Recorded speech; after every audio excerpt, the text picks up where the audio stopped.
And welcome back to another exciting episode of Extra Features Podcast. Today we have a fabulous director, writer, producer. She does it all. Her new film, Fate of Isabella. She's here to discuss it. Sarah MacGregor's in the house. Thank you for coming on. Hi, thank you for having me. Thanks for inviting me. So how are you doing during quarantine? Going crazy? Well, got a few things to be doing, like reading, writing. I'm working on a couple of other projects. I've got some editing projects. But yes, in general, it is pretty, it's pretty much, isn't it? Pretty too much, especially as the weather's improving. Really want to be going. I agree. I'm going out right after this, so. Oh, lucky you. I get to go outside. It's very nice here today. So your film, where does the origin start from? It seems like a combination of two films at once. Is that what you were going for? Yeah, it is. I mean, it's a story within a story. I first got the idea when I was in Yorkshire and I was walking along with a friend of mine. I got friends who live in Yorkshire, walking through the Yorkshire moors. It was winter, it was snowing, and she was talking about these engravings about kind of which tell stories of witches and folklore in the area.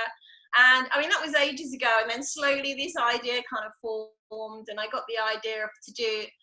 I mean, basically, it was about a writer writing the story, and he gets stuck, and then we see his story. That was basically it. That's how it started. So yeah, it's deliberately like a story within a story, but they kind of interlink, hopefully, for the audience at different points. So, was that a hard thing to write, a story within a story?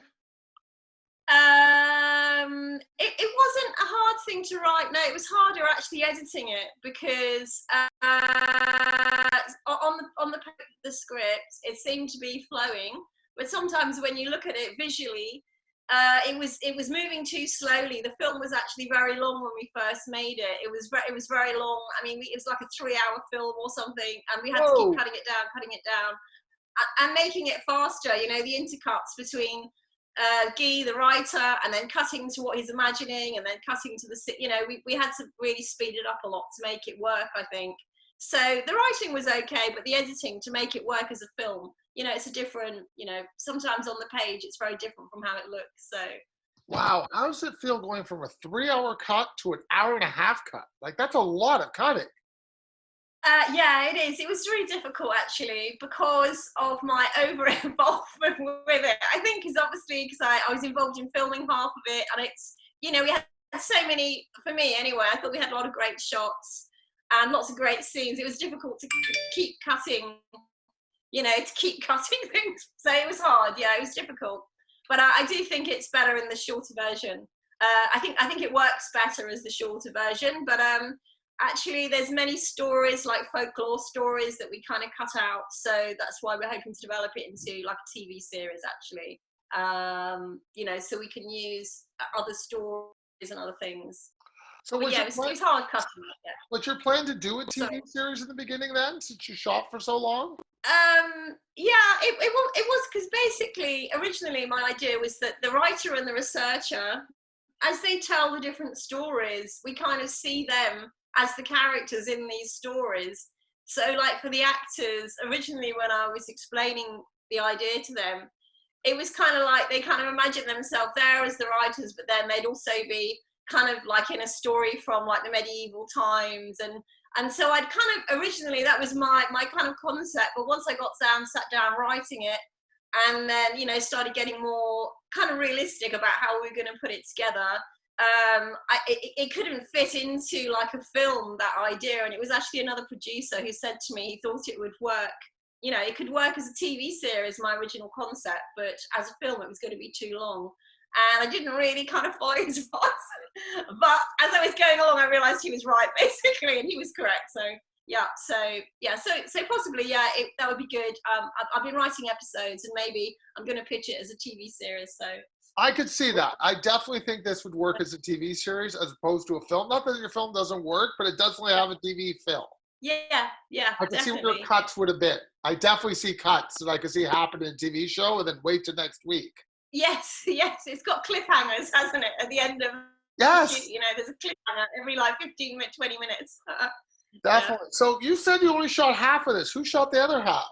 Yeah, basically, I mean, I directed all of it, but I have worked with a co-cinematographer, Irina Dragnet, basically, and she had to step in because on one of the shoots, I actually managed to do in my tendon in my hand. It was just like really bad luck. We've been trying to plan this shoot for quite a while. It's like a low budget film, so trying to get people and locations, all the logistics is more complicated when you're working on a low budget. And as luck, we'd had to already delay this particular shoot 3 times. On the 3rd time, I was thinking, great, 3rd time lucky. I then did in my tendon. So luckily, she was a friend of mine. She's also a cinematographer, and she came along and was filming with me, so she could be my hands, and I was kind of like being the eyes and she was being the hands. So, and it was great working with her. So we ended up co-filming it together in terms of cinematography. So what happened the first 2 times it didn't happen? What was the issue? Oh God, the first time, actually we had another actor to play Guy Renfield, the main, the writer. And we had the location, we went down there, we were all kind of ready to go, we'd rehearsed it, we shot some footage with him in Whitby, when it came to that particular shoot in the beach house, his father was taken suddenly ill, and he sort of said to me, I've got to go, I've got to fly off somewhere. And I was just like really shocked. We all were, but obviously he had to do it. We knew that he had to prioritize going to see his dad, because his dad was like really kind of end of life situation. So he's, so that meant that we basically shot half the footage with the actress. We had to shoot half the footage with Kristen. And then we had to, then the second time, I had to recast his character. The second time we were going to go for the shoot, there was actually flooding in the area. So it was very, very bad weather conditions. So I had to halt the shoot for like safety reasons. And finally we got it. We managed to all go down together, even though 2 of us, like I'd kind of injured my hand. I had my arm in a sling and was kind of bossing people around with my arm in a sling and stuff. But anyway, it was kind of, we did it anyways. Finally. It would have looked for some good promotional stills, though. That would look kind of different. You would definitely remember that. With the arm in the sling. Yeah, I know. I've got to get them from Irina. Yeah, she's got a few more. But I had like this big kind of like hoodie, and I was kind of like, I think there's some of them when you can see I've got this sling on. A lot of the time I had like something pulled over it, and people forgot. I even forgot, as myself, but I just couldn't really use this arm because I had it kind of fixed like this, which is a real pain. So why this location? I mean, it is beautiful with the lighthouse and everything. Is that what we're going with? The lighthouse, with the lighthouse coming? Oh, is that why we chose that location? Yes. I think that it was to do with the lighthouse. It was to do with the fact they have the Goth Festival there like twice a year as well. So we were able to shoot footage there with the backdrop of everyone kind of dressed up and going there for the Goth Festival. And so that was another thing. And then and kind of the atmosphere of the place as well. It's kind of like really kind of like, it's kind of atmospheric, quite naturally atmospheric, and you've got the lovely lighting, natural lighting. A lot of the time we just were able to use natural lighting, but also the link with Bram Stoker and Dracula. Like he goes to when he wrote the Dracula story, and he based it in Whitby. And actually, it was a scene that I actually cut in the end, but that's referred to with the documentary crew. They're talking all about Bram Stoker, and they're talking about the whole Bram Stoker thing. But in the end, it got cut down to one kind of reference when I think Siobhan says, "Oh yeah, Bram Stoker can't wait," or something, like a bit sarcastic. So the whole thing got chopped out of it. We need the TV show to fill me in on these things. Would help. Yes.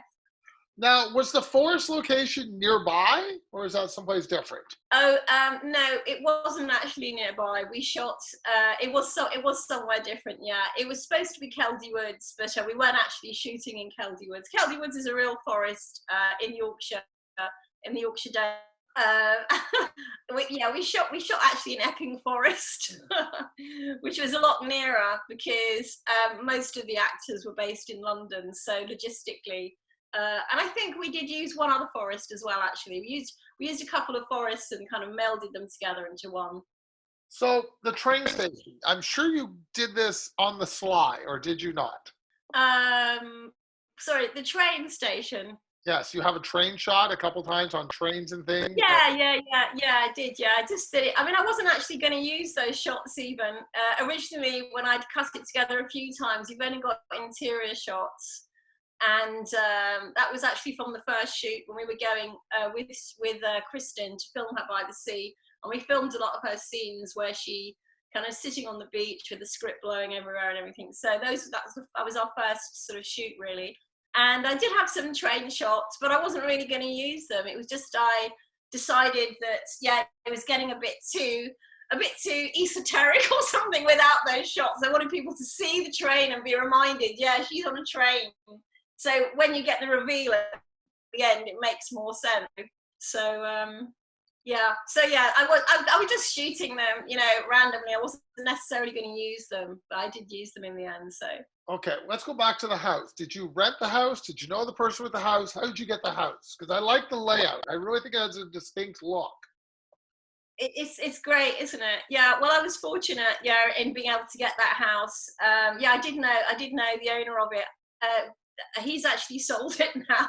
So luckily, yeah, we had the opportunity to go and film in it. But yeah, it's a really lovely house. I love it. It was just brilliant for the. It took quite a while to find it. I went around to do recce's and various places. And originally, I was going to actually shoot it in like a fisherman's cottage, but they were so small, the interior, to have it shot in a genuine sort of fisherman's cottage in Whitby. You know, they're actually really small. They're very atmospheric, and you get this amazing sound because you hear all the seagulls and the bells ringing constantly. So that was my original idea. But after having done some recce's in a few different cottages, I realised that the interior was not going to be possible for us to take a crew and actors and lighting. We just couldn't do it. So I was looking for kind of like a beach house. And this one was perfect because it was just on a point that looks out over the sea. And we were fortunate in that, yeah, the guy that owned it was interested in film and art and whatever. So he was quite pleased. We were filming this film there, basically. So, and you know, we did it in a massive rush. We shot it very, very quickly. It was just the scenes that we went there twice. The first shoot we could only use partially because of the original Guy having to leave the shoot. The second shoot, I think we were there for 3 or 4 days, and we shot everything in like 3 to 4 days, basically. So it was a really kind of yeah, it was a full-on, very, very fast shoot. So why did you decide to mix black and white and color? Oh, I think that actually the whole film I put into black and white at some point. Because I guess that there was a couple of things, like I wanted to show there was a difference between the documentary crew and then Guy, who was kind of like in the present time, or you know, writing. So but really in the end it was just like an aesthetic thing, basically. I think it made it look slightly more kind of slightly more kind of ghostly, or slightly more kind of spooky with the black and white look. But yeah, because I mean, originally I changed the whole film into black and white and looked at it, but the colours were so nice. I wanted to keep the colours, so that's how it kind of ended up half and half. You know, it was just aesthetic choices, not really anything, you know, nothing meaningful apart from the aesthetics. So. Did you ever feel this might have worked also as a found footage film? If you had gone backwards, the writer had found something and then wrote off watching a videotape or something, or? Yeah, because in a way it is like a found footage film, because although maybe it's probably not explicit enough in the text, but it's like he's looking at, you know, it's supposed to be like unfinished footage, basically. It's unfinished documentary footage.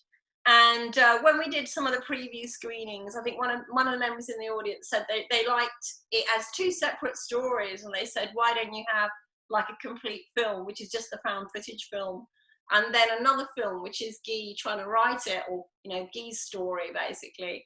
But at that point I just thought, no, I'm not going to like grow up, because that would be like creating 2. I kind of cut it down to put them both together. I couldn't bear to change it. But yeah, I think that Yeah, no, I think it's a fair point. It is kind of supposed to be a found footage type film anyway. It's like him looking at this documentary footage, trying to work out how to, fictionalize it basically. So I really do in the film find that the phone calls help me with Guy and his boss really helped me along a lot with the narrative. I think that was yeah. great. I really like that. Did you add that later or you just said, nope, that'll work? Yeah, basically I did film the voiceovers with Jerry, who's the producer. I didn't film them at the same time. The actors had to act, just doing their side of the conversation, and with someone else reading with them off set.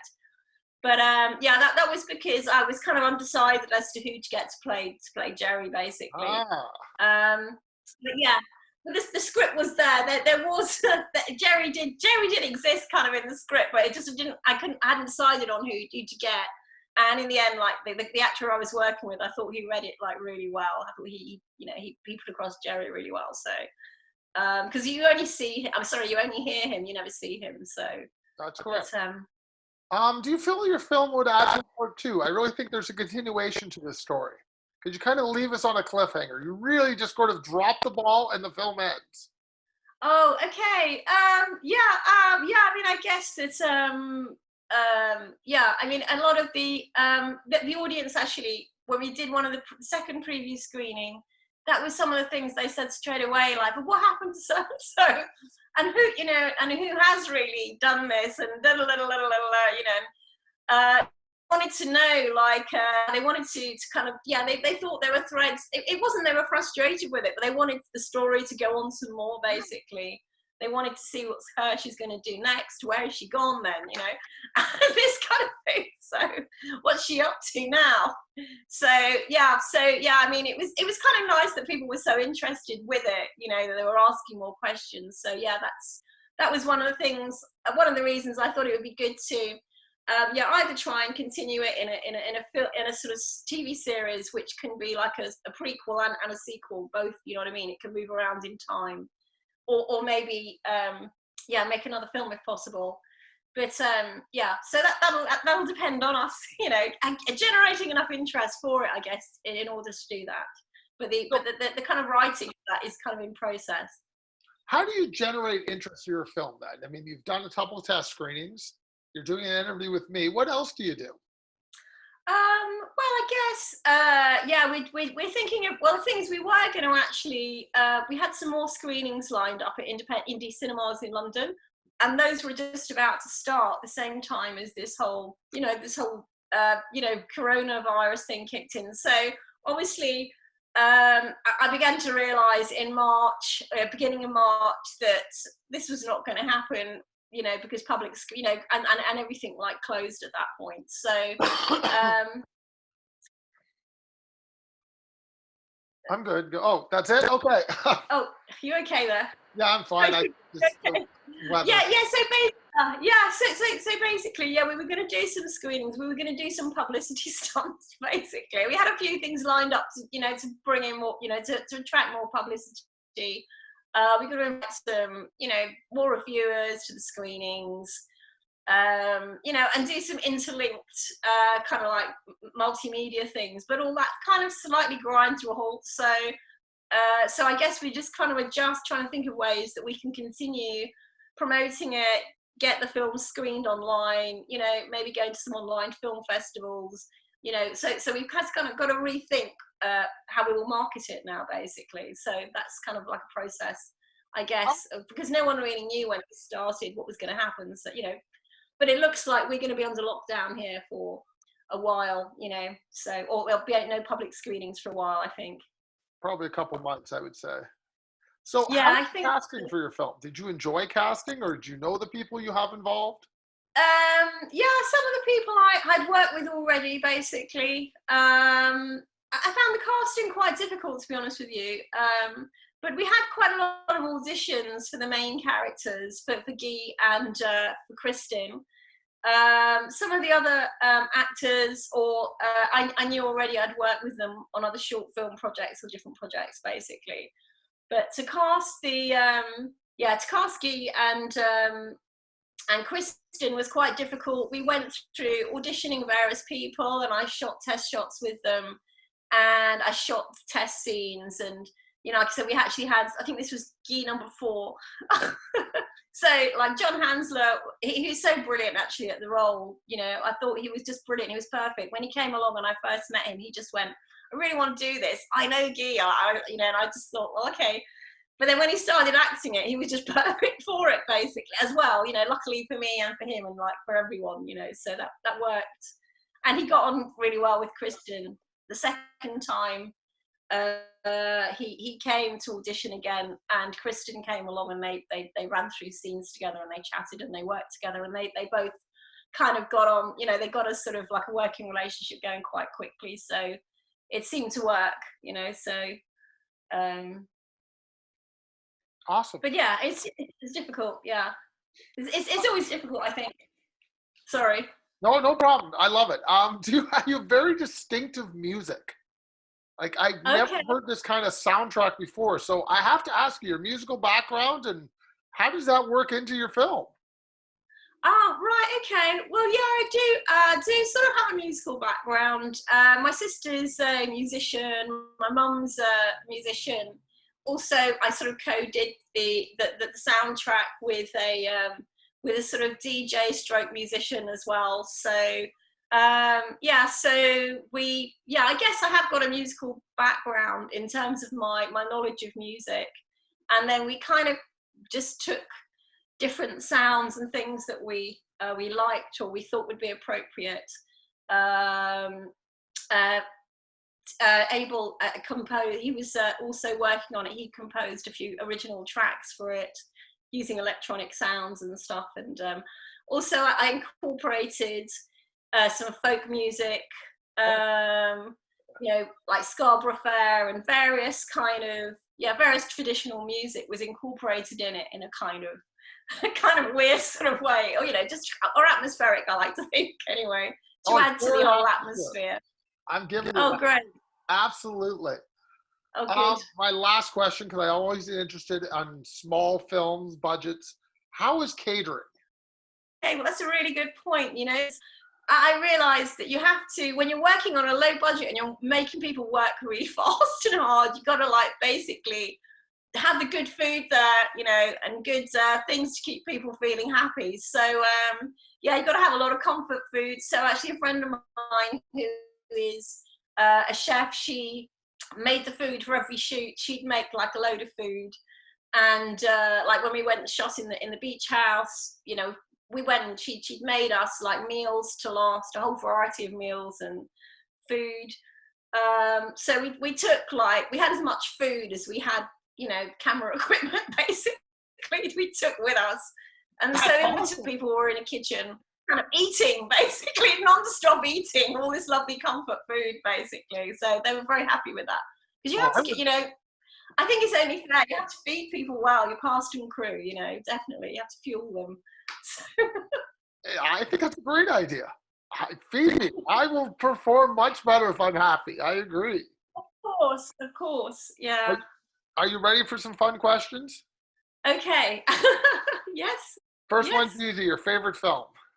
My favorite film? Oh gosh. Well, it's such a difficult one, but I guess Vertigo is bursting out at the top of my head. So, yep, Vertigo.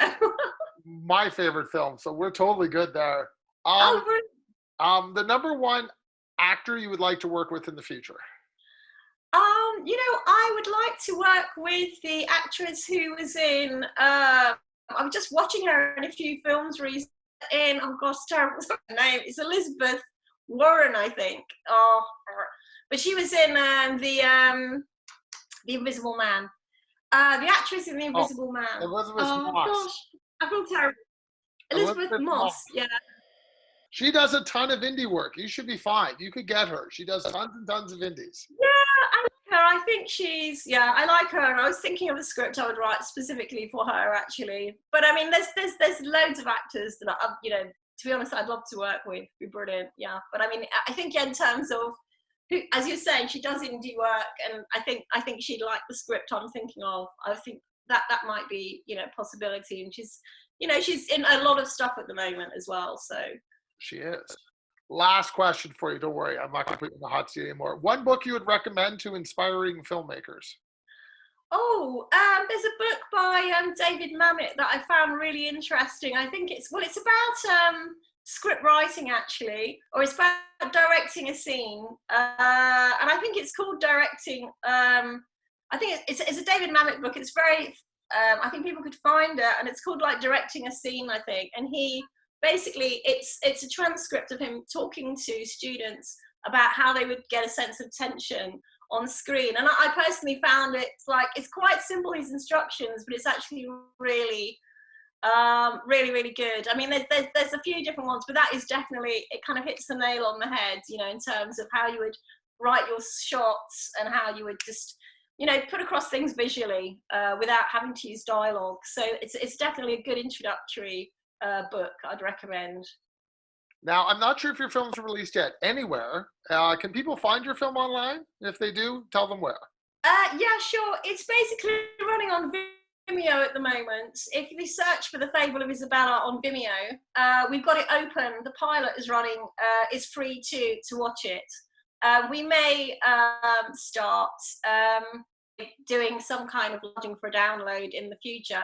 But at the moment, if you just want to watch it online, yeah, you can go on to Vimeo and go to Fable.